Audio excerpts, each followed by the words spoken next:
We share. Oh, take a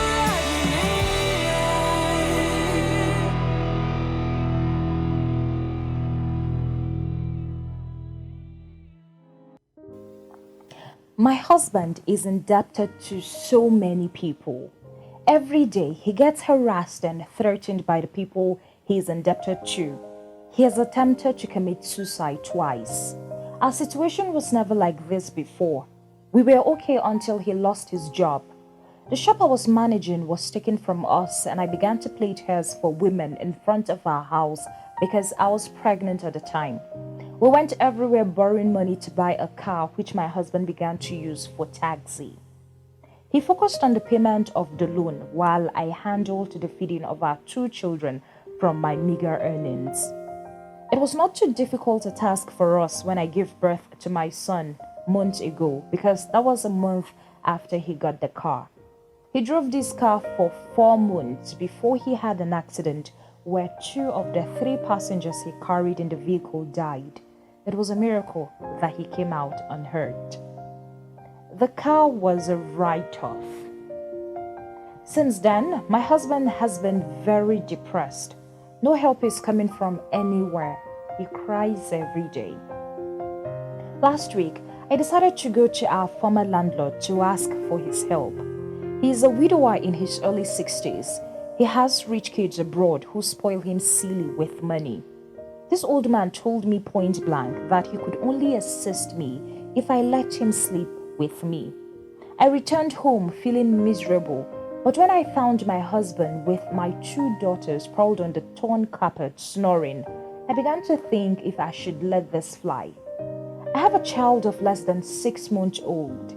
This old man saw my baby, yet he wants to sleep with me. To be candid, I can't imagine myself in that man's arms, but this over 4 million naira debt is killing us. 2 of the 3 elderly women I confide in when I have issues bothering me are in support of me sleeping with the man to help my family. They said I should consider myself lucky that I was still found attractive to the extent that the man was willing to cut out such amount to help me. One said it is a sacrifice and a secret I must carry to the grave because everyone has a skeleton in their closet. Please, what do? I am really disturbed seeing my family in this helpless situation. Welcome to today's episode of Share and Inspire. Thank you so much for coming here. Thank you so much for watching this video. Please make sure you like, drop a comment, and subscribe to our YouTube channel. You can also be part of the family by following us on Instagram and also on Facebook at Share and Inspire. Like you know, we always have a special guest who joins us to say something about the story that we share with you all the time. And today our special guest is Dr. Theodore Dixon. Sometimes we are caught in the middle of storms, and truly we want to be of help to our families. At other times, we walk ourselves into troubles, trying to find solutions. I think it's a pity that this family is in a situation, and I must congratulate this woman for your willingness to, save the day for your family. I must congratulate you for your heart towards your husband, because some wives will even back away, especially since you still have something you are doing to earn a little living. Some will just walk away and abandon the man to rot in himself. You are a great woman, I must say. You are a very great woman. But I want you to know something, that the darkest hour means that dawn is in sight. The fact that you still have a pieces of womanhood left in you is the reason why you don't need to go down. Thank God for saving your husband. Thank God there is something in your hand that you can do. What I think you should do is not to go and sleep with that 60-something-year-old man. After all, there are several other options you can use.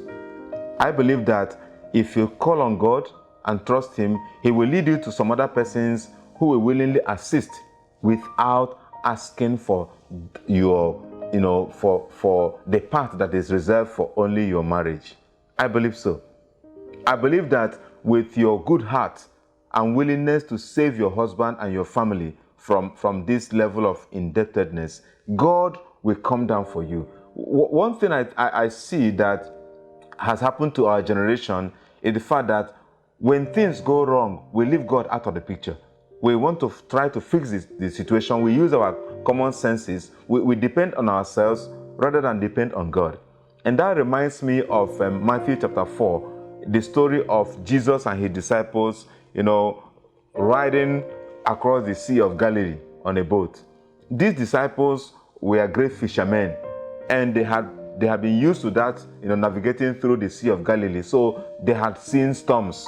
But this one was unique. And because they depended on themselves, it was not until the boat was sinking that they remembered that Jesus was with him.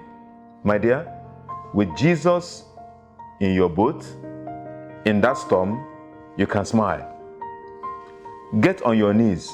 Pray to God. Ask him to open doors, because he said that he had the capacity to cause the fountains of living water to flow even in the desert.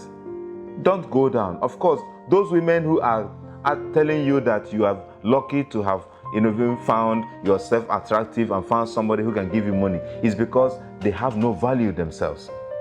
They have lost it. They have nothing to protect. They have no value left for them. And so they want to drag you down to make you come to their level. But you cannot.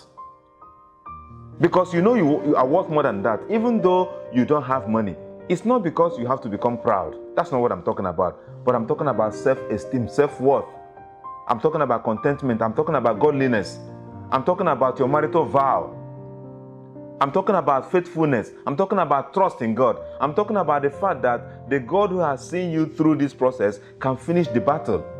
Run to him. Run to him. Talk to your pastor. Or if you're a Muslim, talk to your imam.